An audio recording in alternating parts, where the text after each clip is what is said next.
Imagine two towns, Nogales, Arizona, and like literally just a few feet away. Across a fence, Nogales, Sonora, Mexico. Right. Same people, same culture, same basic geography. But their realities are just worlds apart. On the Arizona side, average household income, maybe $30,000 a year. Yeah. Kids are in school, you've got reliable electricity, healthcare, law and order. People sort of take it for granted. Yeah, they feel they have a voice. They can vote. The government seems, well, at least somewhat responsive. But then you step across that fence, Oh. Nogales, Sonora. Yeah, boom. Average income drops to, what, a third of the U.S. side? Yeah, maybe $9,000 or so. Many adults haven't finished high school. Infant mortality is way higher. Public services are. Well, scarce. It's just incredibly stark, isn't it? Such a visible, sharp contrast right there. It truly is. And that contrast, that puzzle, is really our jumping off point for this deep dive. Okay. Our mission today is to unpack a pretty powerful argument about why some nations get rich and others just don't, why they stay poor. Right, digging into those fundamental causes. We're going to challenge some common ideas and really explore what shapes a country's economic path, pulling out the key insights from your sources to help you understand what really makes nations succeed or fail. Sounds good. Because when people try to explain these huge gaps, like between the two Nogales or, why whole countries are poor, you often hear the same sorts of theories. Like what? What are the usual suspects? Well, often it's things like geography or culture, or maybe just that the leaders are ignorant, that they don't know how to run a country properly. Oh, okay, yeah, I've definitely heard those. Like Egypt is poor because it's a desert, right? Or maybe certain cultural beliefs hold back economic progress. Exactly, those kinds of explanations. But the sources we're looking at today argue that these theories, well, they don't really hold up when you look closely at the evidence. Okay, so let's unpack that. Why don't they hold up? Let's start with geography. Well, take the Middle East. Yes, it's largely desert, but it was the cradle of the Neolithic Revolution. And it was technologically dynamic in the Middle Ages. Geography didn't stop that. Good point. Or think about the Americas when Columbus arrived. The Aztec and Inca empires, right in the tropics, were way richer and more complex than the societies in North America, which were basically Stone Age at the time. Right, so the geography stayed the same, but the richest places became poorer and vice versa after colonization? Exactly. So geography alone just doesn't seem to be the main driver. Okay, geography's out. What about culture? The idea that some cultures just aren't suited for economic growth. Yeah, that one comes up a lot. But again, the evidence is shaky. Look at the Kingdom of Congo back in the 15th century. Okay. When the Portuguese showed up, the Congo leadership quickly adopted things like guns, not for farming, mind you, but for the slave trade, a direct response to market incentives. They also picked up literacy, Western clothing. So they weren't resistant to outside ideas or technologies at all? Not inherently, no. And later in the 19th century, West African societies rapidly shifted production to export palm oil when the Industrial Revolution created demand. They responded to economic opportunity. It wasn't African values holding them back. Fascinating. Okay, so if it's not geography and it's not culture, what about the ignorance argument? That leaders in poor countries just need better advice, better economists. The ignorance hypothesis. This is a really important one to tackle. The sources use the example of Ghana's Prime Minister, Kofi Busia, in 1971. What happened there? He inherited a mess, an economic crisis, and he continued policies, unsustainable spending, price controls that he knew were bad economics. He knew, so why do it? Because it was good politics. These policies transferred resources to powerful urban groups, the people he needed to keep happy to stay in power. So the constraint wasn't his lack of knowledge. Exactly. It was the political system, the incentives created by the institutions he was operating within. His choices were rational, politically speaking, even if they were economically damaging for the country as a whole. That's a crucial difference. Okay, so if it's not geography, not culture, and not just leaders being ignorant, what is the core reason, according to your sources, for this vast gap between rich and poor nations? It boils down to institutions. Institutions. Define that for us. Basically, the rules of the game in a society. Both the formal rules, like laws and constitutions, and the informal ones, like norms and conventions. These rules shape incentives for education, for investment, for innovation. And poor countries are poor because those in power, the elite, make choices that create poverty. Often, it's quite deliberate. They set up the rules, the institutions, to benefit themselves, to extract wealth and maintain control. even if it keeps the country poor overall. Okay, that's a fundamental shift in thinking. Let's dig into these institutions. You mentioned extractive and inclusive institutions. What's the difference? Right. Extractive institutions are designed, essentially, to extract resources from the many for the benefit of a small elite. Think of a funnel. Okay. They concentrate power and wealth at the top. Crucially, they don't offer secure property rights or broad economic opportunities to most people. This naturally stifles innovation and growth. Got it. So it's rigged from the start, basically. And inclusive institutions. They're the opposite. They create a more level playing field. They secure private property rights for a broad section of society, enforce contracts, provide public services, and allow people to participate in economic life. And these are the ones that lead to prosperity. Yes, because they encourage investment, innovation, education. All the things that drive sustained economic growth that benefit society more widely. Okay, let's make this concrete. Give us some historical examples of these extractive institutions in action. A classic one is Spanish colonization in the Americas. Cortés, Pizarro. They weren't there to set up farms or, enjoy the good airs of Buenos Aires. Right. They were after gold and silver. Exactly. And forced labor. They found existing centralized states like the Aztecs and Incas, which were already somewhat extractive, and they basically just took over the top. And made them more extractive. Much more.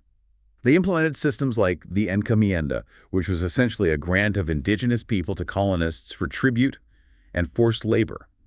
Think of the silver mines in Potosi. Bolivia, incredible wealth for Spain, but based on brutal forced labor and zero rights for the workers. A truly brutal model. But what about the English in North America? Jamestown, did they try the same thing? They did initially. The Virginia Company tried to replicate the Spanish model, forcing the local Powhatan people to provide food and labor. How did that work out? Terribly. Unlike the Incas, the Powhatan weren't easily subdued or organized for forced labor on that scale, and the English settlers themselves had no real incentive to work. They were supposed to be coercing others. It led to the infamous starving time. The one where they resorted to cannibalism. That's the one. A complete disaster. It forced the Virginia Company to rethink everything. So what did they do? By 1618, they shifted dramatically. They introduced the headright system, giving land to settlers. They freed colonists from contracts. They established General Assembly, giving settlers some political voice. Wow, so they switched from extraction to inclusion out of sheer desperation. Pretty much. Necessity forced them to create incentives, secure some property rights, and introduce early forms of democracy. That laid the groundwork for a very different path in North America. That's a powerful contrast. Now, you also mentioned this idea of creative destruction and how elites sometimes fear it. Tell us about that. Right. Creative destruction is the process where new technologies or innovations replace old ones, like tractors replacing horses or computers replacing typewriters. Creates progress, but disrupts existing ways of doing things. Exactly. And it often destroys the economic privileges and political power of those invested in the old ways. So elites in extractive systems often fear it. Can you give an example? Sure. William Lee invented a knitting machine, the stocking frame, back in 1589 England. Huge potential productivity boost. So Queen Elizabeth, I must have loved it. Nope. She refused him a patent. So did her successor, James I.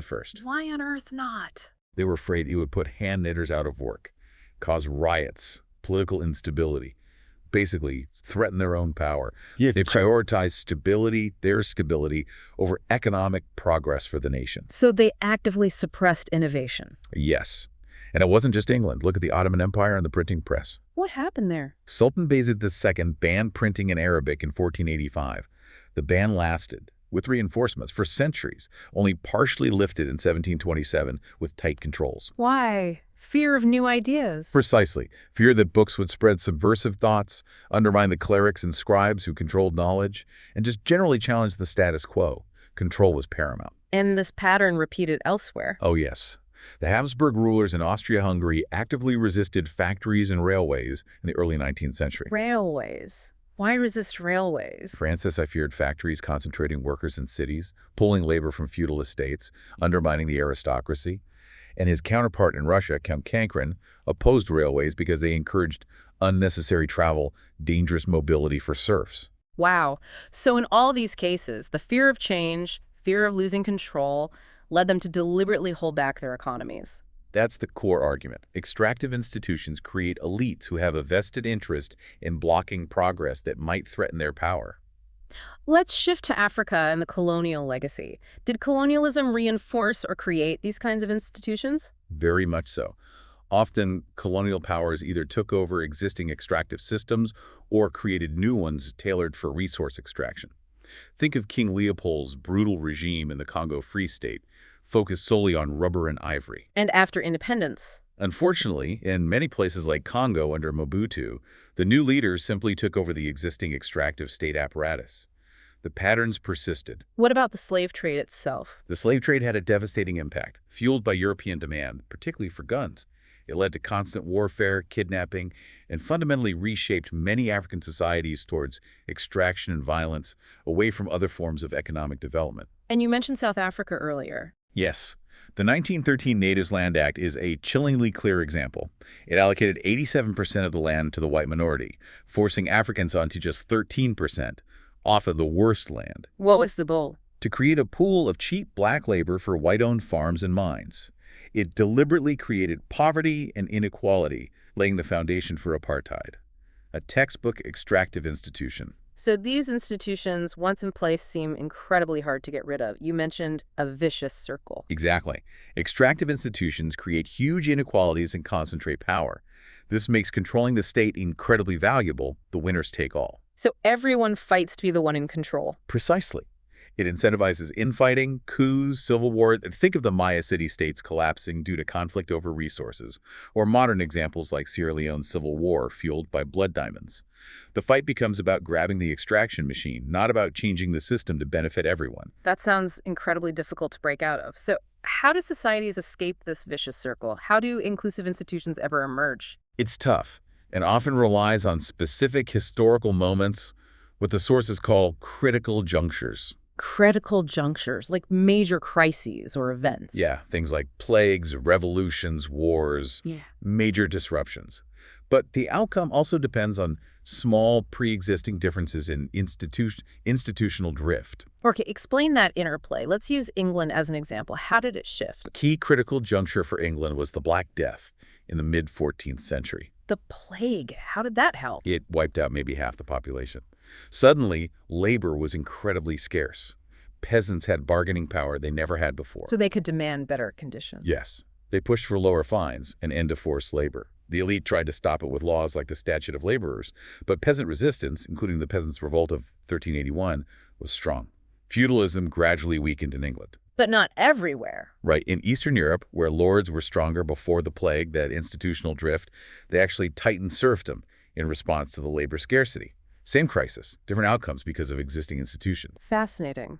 What was the next big step for England? The Glorious Revolution of 1688. This wasn't just replacing one king with another. It was a fundamental shift. How so? It was driven by a broad coalition, merchants, industrialists, gentry against the king's attempts at absolutism.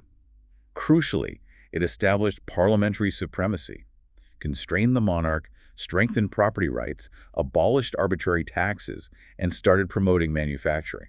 So it basically rewrote the rules of the game. Absolutely. It created the stable, predictable, and incentive-rich environment that was essential for the Industrial Revolution to take off a century later. It allowed innovators like Watt and Arkwright, often from humble backgrounds, to thrive. But England wasn't a full democracy yet, right? Only a few could vote. True. But the Glorious Revolution set off what the sources call a virtuous circle. The new inclusive economic institutions created new wealth and new groups demanding political voice. And the political institutions allowed for change. Increasingly, yes.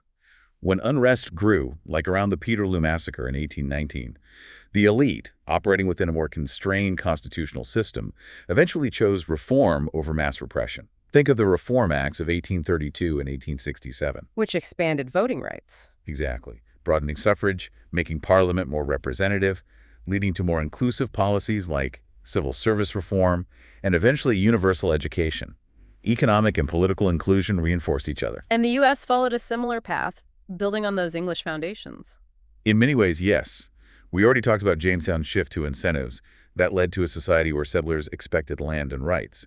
The U.S. Constitution, with its checks and balances, further embedded inclusive institutions. Can you give an example of that virtuous circle working in the U.S., maybe protecting against concentrated power? Sure. Think about the robber barons era, late 19th, early 20th century. Rockefeller, Morgan, Right. building massive monopolies, huge concentrations of wealth and power. Right. Standard Oil, U.S. Steel. It looked like maybe the U.S. was heading towards a new kind of extractive system, but the existing political institutions, the pluralism, allowed counter-movements, populists, progressives to organize. Then they pushed back. Yes. They used the political system to pass legislation like the Sherman Antitrust Act. Monopolies were broken up, markets kept competitive. The inclusive political system was able to check the concentration of economic power. That's a stark contrast to situations where monopolies persist because the political system can't challenge them, like you mentioned with Mexico's Telmex. Exactly. The underlying institutions matter hugely. Okay, but what about countries that seem to grow without fully inclusive institutions, like the Soviet Union or China more recently?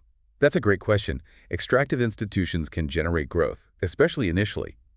The Soviet Union saw rapid industrialization from the 1920s to the 70s Ow. by state command, forcing saving, moving resources massively from agriculture to industry, but it wasn't based on innovation or technological change, except maybe in the military. So it had limits. Absolutely.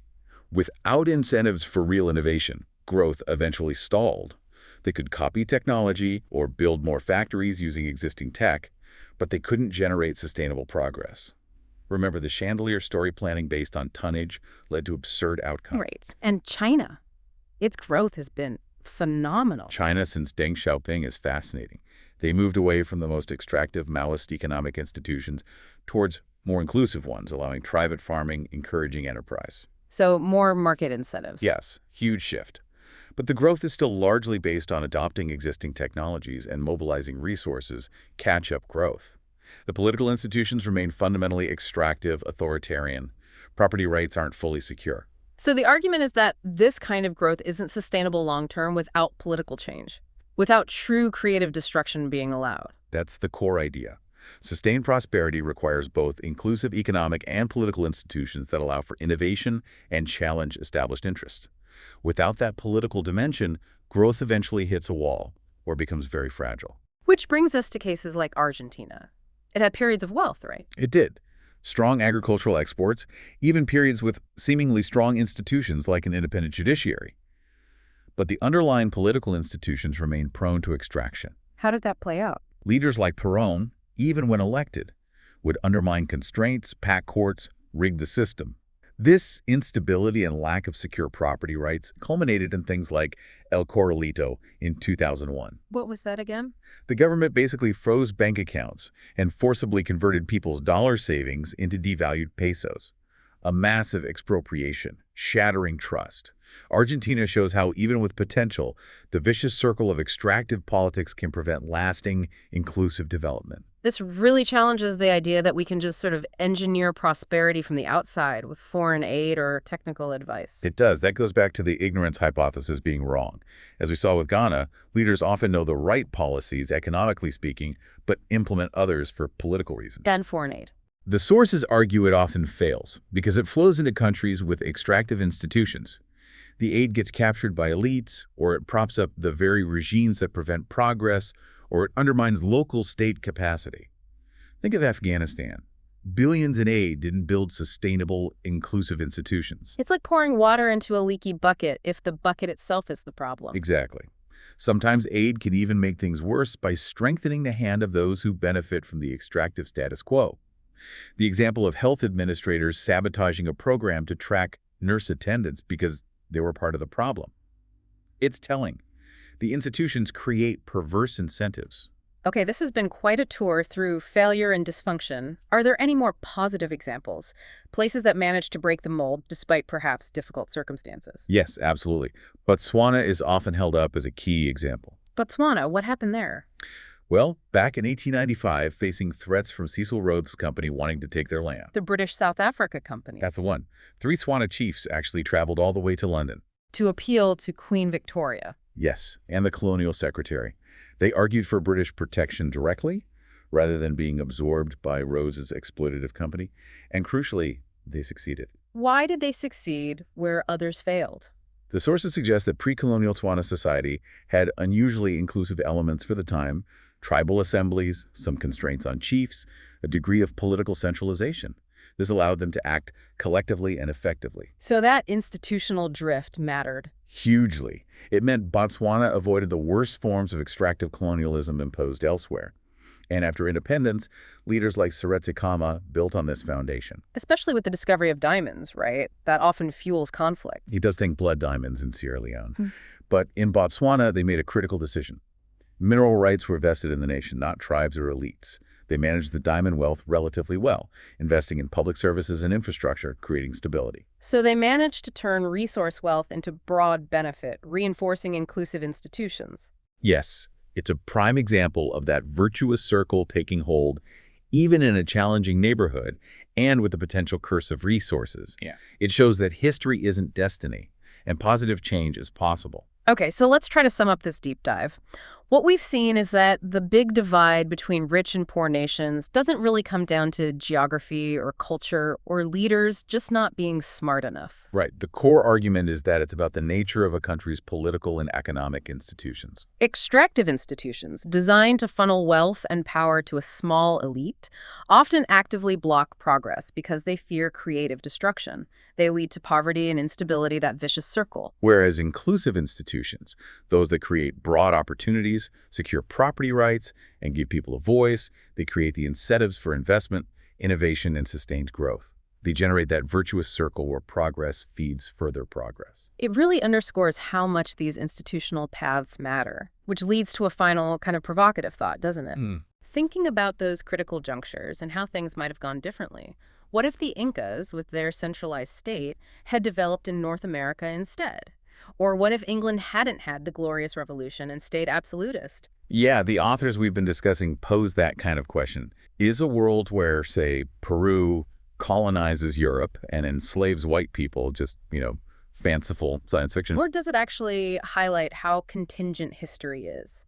How much depends on the institutional choices societies make, sometimes accidentally, sometimes deliberately, at key moments? Exactly. It suggests that the patterns of world inequality we see today weren't necessarily preordained by deep factors like geography, but are the result of these institutional dynamics playing out over centuries. And understanding that really changes how we think about development and poverty today.